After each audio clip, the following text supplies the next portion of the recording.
श्री स्वामी समर्थ. बघा, नवरात्र उत्सवाला सुरुवात झालेली आहे.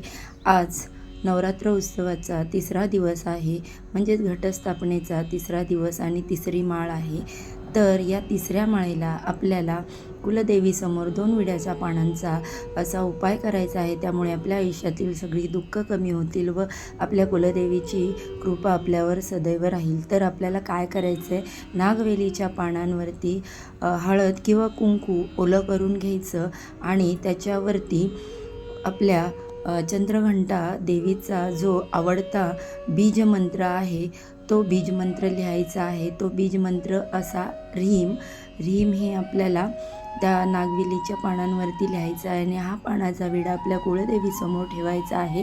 बघा, पानांचा विडा हा अतिशय महत्त्वाचा मानला जातो. त्याला प्रत्येक पूजेमध्ये खूप महत्त्वाचे स्थान आहे. तर हा उपाय तुम्ही नक्की करा.